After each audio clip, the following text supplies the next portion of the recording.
Le sujet du jour, l'ouverture officielle des travaux de la 15e conférence des parties à la Convention des Nations Unies sur la lutte contre la désertification, la COP15, ce mercredi par le président de la République, Alassane Ouattara, était donc marqué par l'élection de l'Ivoirien Alain Richard Donvayi comme président de la COP15 par les États parties. Pendant 2 ans, notre compatriote va présider aux destinées de la COP15. Eh bien, selon vous, comment l'aider à réussir cette mission exaltante? Nous vous attendons au 27 20 21 44 48 ou au 27 20 24 27 87. C'est dès maintenant. Vous pouvez réagir donc via les appels sur Radio Côte d'Ivoire. Nous partons à Zouaounia pour recevoir le premier appel. Monsieur Timokos Mauro, vous êtes en ligne. Bonjour. Bonjour, madame. Alors pour vous, comment est-ce qu'on peut réussir cette mission, aider donc le ministre à réussir cette mission? Donc pour moi, la solution durable est d'impliquer la population même qui est fautive, parce que la population même qui est fautive. Parce qu'il y a des bois même on ne doit pas couper. C'est tout ça qui nous envoie dans ce désert-là aujourd'hui. Aujourd'hui, moi, la solution est qu'on met des comités en place pour qu'on puisse empêcher beaucoup de défaillances aux côtés de la population. Nous voyons, on ne peut pas tout dire, c'est qu'il y a des comités dans tous les villages et les proposer quelque chose, que ça soit au moins un peu discret, mais ils vont veiller sur tout ce qui se passe et puis ils vont déclarer et ça va nous sauver. Parce qu'aujourd'hui, là, au départ, depuis longtemps, nous n'avons pas essayé de chercher ces solutions-là. Voilà ce qui fatigue l'Afrique et chez nous-mêmes, particulièrement en Côte d'Ivoire. Parce que les lois sont foulées aux pieds, parce que les lois ne sont pas appliquées. Aujourd'hui, voilà ce que moi je vois. Il faut associer les chefs du village, les chefs du canton et la jeunesse même en question. Parce que c'est nous qui sommes les premières victimes d'abord, parce que c'est nous qui provoquons tout. Voilà ce que je trouve comme solution. Merci bien, Monsieur Timokos Moro, pour votre contribution. Nous revenons à Abidjan, plus précisément à Yopougon-Sable. Monsieur Yao Kwadio, vous êtes en ligne, bonjour. Bonjour. Alors, que proposez-vous justement pour qu'on puisse réussir cette mission de la COP15? Bon, vraiment, cette mission, vraiment, bon, en tout cas, ça me va tout droit au cœur parce que aujourd'hui, il y a un problème véritable qu'on déplore. Parce qu'il y a beaucoup de choses qui se passent dans les parcs. Donc, vraiment, si le président a pris la décision pour tirer ce côté, en tout cas, ça nous fait du bien. Parce qu'aujourd'hui, à cause de tout ça là même, là, il y a trop de problèmes en Côte d'Ivoire. Même si ceux qui font les produits vivriers, quand ils plantent les aubergines, les trucs, en tout cas, ça ne va pas chez eux. Donc vraiment, je suis content de cette décision que le président a prise. Donc, c'est ma contribution. Merci bien, Monsieur Yao Kwadio. Monsieur Antoine Yapi, vous êtes à Agbaou, bonjour. Bonjour, madame.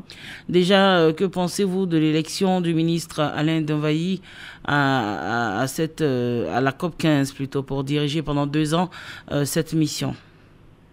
Bon, je remercie le gouvernement, tout ce qu'il fait pour les Ivoiriens. Bon, moi, le sujet est bienvenu. C'est les trucs, ces trucs-là, ces problèmes-là. Quand ça vient, on nous prévient. Mais nous, à la fin, on ne sait rien. On n'entend rien. Si ça habitue bien, c'est pas mal.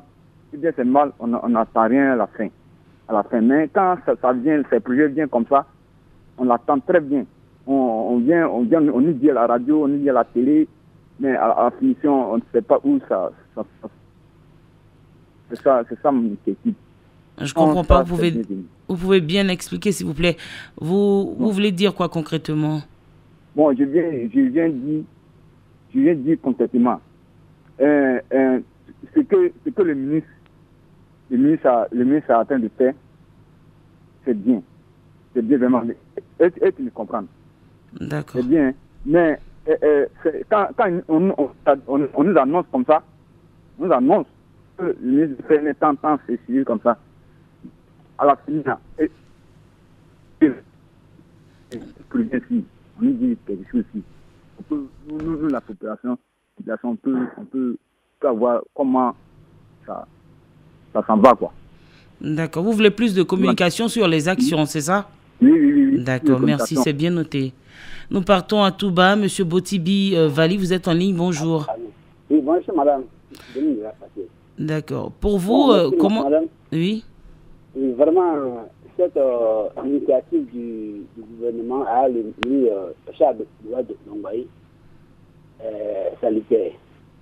Mais moi, ce que je vais ajouter comme organisateur, parce que la terre qui est dégradée, en principe, ils n'ont qu'à associer les chefs de terre. Parce que c'est ceux-là même qui sont fautifs.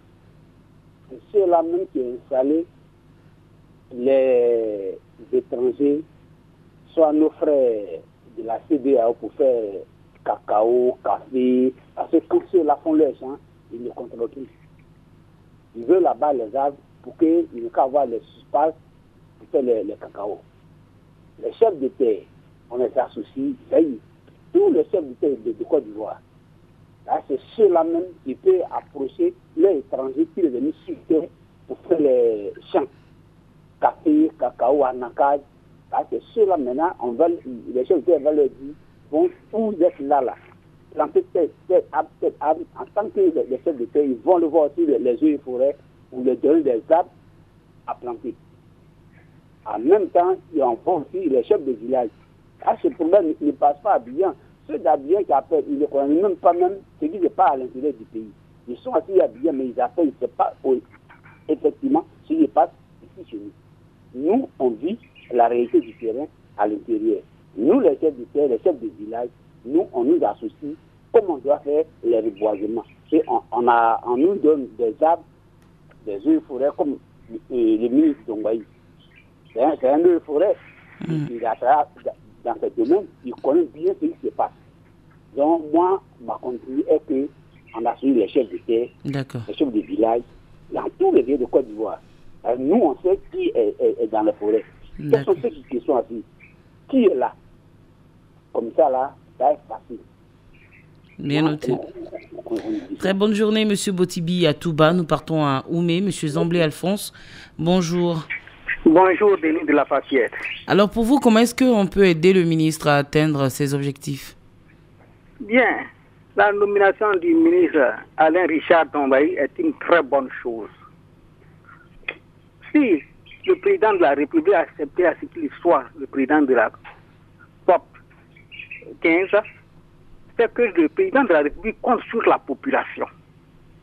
Parce que lui seul, il ne pourra rien faire, il ne pourra pas atteindre ses objectifs. Nous, population, nous devons aider le ministre Alain Richard Dombaï à atteindre ses objectifs. En faisant quoi? D'abord, en ce qui concerne la désertification, nous devons éviter les feux de brousse. Les feux de brousse. Faire en sorte que, vraiment, nous ne mettons pas de feu à la savane. Et sensibiliser les populations. Chacun, de son côté, doit franchement faire de la chose la sienne. Et en ce qui concerne la déforestation, franchement, la forêt ivoirienne est très menacée. La culture, surtout au niveau des cultures. Alors, on doit faire des cultures intensives et non extensives. Il ne faut pas détruire la forêt pour faire un champ d'igname ou bien un champ de manioc. Non. Préservons cette forêt. Donc, nous, population, en aidant le ministre, nous pourrons atteindre ces objectifs durant les 2 ans de son mandat. Et encore, la pollution de nos eaux, du fait de l'appareil clandestin, venu de la Fafiette, c'est courant maintenant dans nos régions. L'eau est polluée. Alors, il faut que chacun prenne ses résolutions comme assiette et le pays pourra, le monde entier pourra compter sur la Côte d'Ivoire en ce qui concerne la COP 15. Sinon, franchement, les autres diront que la Côte d'Ivoire n'a rien fait. Sinon, nous ne donnons pas le ministre. Denise, c'est ma contribution. Nous sommes nombreux au standard. Merci et bonne émission.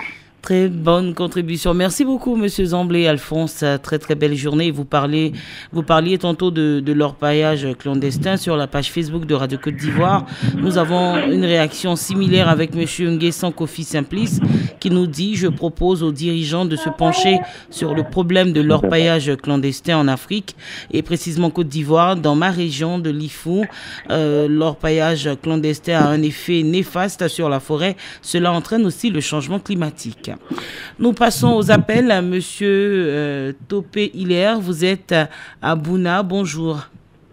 Oui, bonjour, ma soeur. En fait, l'idée est bienvenue pour nous, les Ivoiriens. Heureusement que notre ministre a été choisi. Mais il faut dire que c'est une tâche vraiment lourde. Mais le ministre, il faut dire qu'il doit se baser sur la population du Nord. Parce que réellement, la déforestation, c'est au nord. C'est une population qui pratique beaucoup la culture avec du feu. Et ils utilisent beaucoup les produits. Ça favorise vraiment la déforestation. Et il faut dire aussi que ces projets comme ça arrivent. Bon, comme mon président a dit, les projets arrivent, on attend, mais à la réalisation, on ne voit pas. À la raison, on ne voit pas. On a vu ici des milliards ont été décaissés pour la lutte contre le terrorisme au nord. Aujourd'hui, nous sommes dans le nord ici, on ne voit même pas. Les jeunes sont toujours là, on les voit parce qu'on ne voit pas faire lesquelles activités même. Donc, je dirais au ministre qu'au lieu de prendre la télévision avec une situation pour montrer que oui, voilà, non, il faut aller au fond de la contrée, voir les chefs du village, organiser des campagnes de sensibilisation pour le reboisement avec ces jeunes-là. Hein? Quand c'est comme ça, la reforestation va vraiment prendre. Il ne suffit pas d'aller prendre, ou que ce soit bien là-bas, prendre une télévision, aller montrer les gens en télévision. Or, les problèmes réels se trouvent dans les contrées. Donc, vraiment, je dis vraiment, ministre, vraiment bravo pour ces choix. Vraiment, c'était une tâche lourde.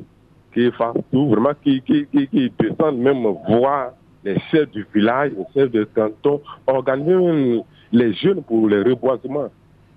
Vraiment, ça va aider beaucoup notre beau pays, la Côte d'Ivoire. Vraiment, c'était ma participation. Merci pour votre participation et très belle journée, Monsieur Topé Hilaire. Nous partons à Boisflé. Monsieur Conan-Marc Olivier, vous êtes en ligne. Bonjour. Et bonjour madame. Alors, le ministre a été élu donc pour cette mission de la COP 15. Ça sera tous les États membres, donc il ne va pas que travailler pour la Côte d'Ivoire. Vous, qu'est-ce que vous proposez pour que cette mission aussi importante soit réussie?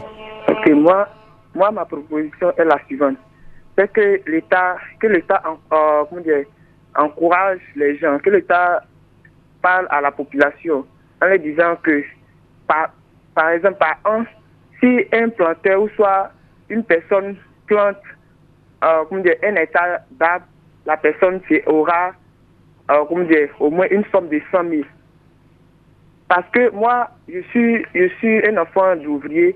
Maintenant, un jour, j'ai eu à demander à mon papa que avant, le Ghana était premier pays producteur de cacao mondial. Et il m'a dit oui. Maintenant, il a demandé que comment nous allons faire, et puis nous avons pris au-dessus de ça. Et il m'a dit comme ça que quand au temps du président, son excellence, Félix Houphouët-Boigny, quand il était là, il avait encouragé les planteurs que par an, si une personne plante au moins 1 hectare de cacao, la personne aura un prime. Donc c'est en ce sens que quand il a fait ça, il a encouragé les planteurs à planter les cacao. Donc moi je voudrais comme ça que le gouvernement dise à la population que par an, si une personne plante au moins 1 hectare ou soit un demi-hectare d'arbres, la personne aura des prix. C'est en ce sens que tout le monde va participer. Et cela je vois que si nous faisons tout cela, c'est la population qui gagne. Et l'environnement, notre environnement sera un environnement mieux. Ok, merci beaucoup. C'est ma contribution. Merci, Monsieur Konan Marc, pour votre contribution, justement. De Boisflé, faisons un tour à Lakota. Monsieur Kaza Ezaï, vous êtes en ligne, bonjour. Bonjour, Denis Lafayette.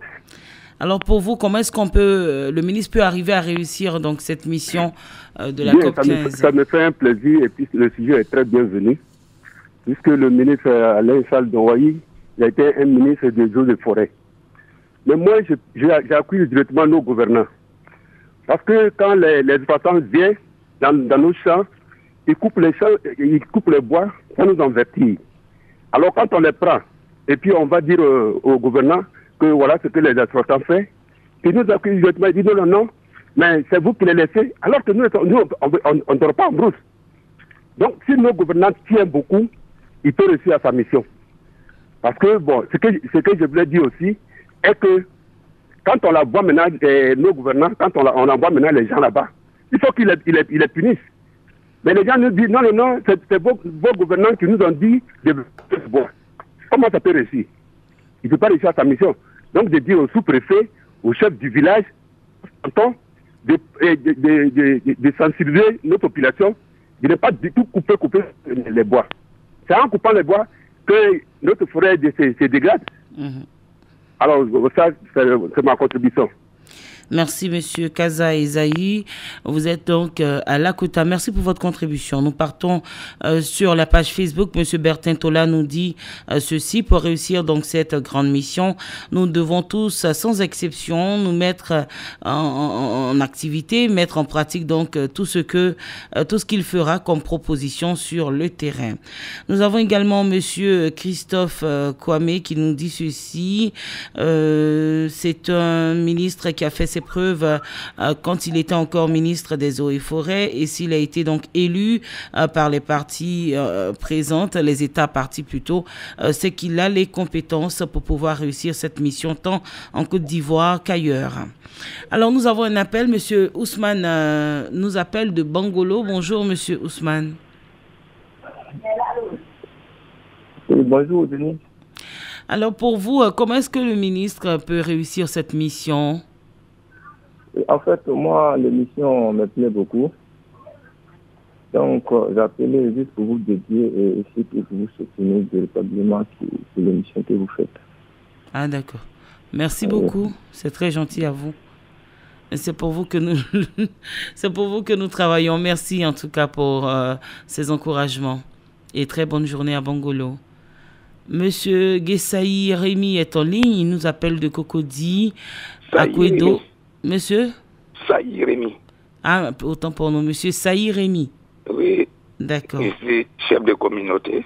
Ah, ok, d'accord. Le président de l'Union des chefs de communauté ethnique de Cocody.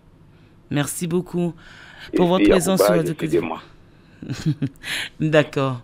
Alors, dites-nous, monsieur Saï Rémi, pour vous, comment est-ce qu'on peut aider le ministre dans sa tâche pour réussir donc cette mission qui n'est pas que pour la Côte d'Ivoire? Ok, merci maman.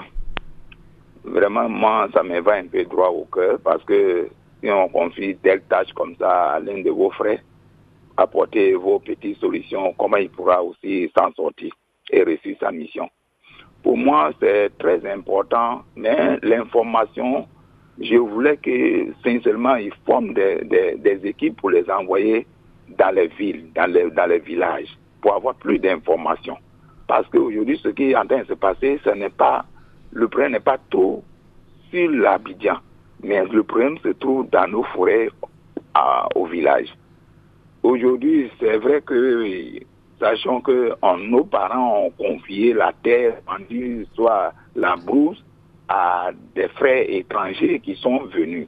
Mais eux, là, c'est vrai, en Afrique, chez nous ici, il y a des parties où on ne faisait pas de champs.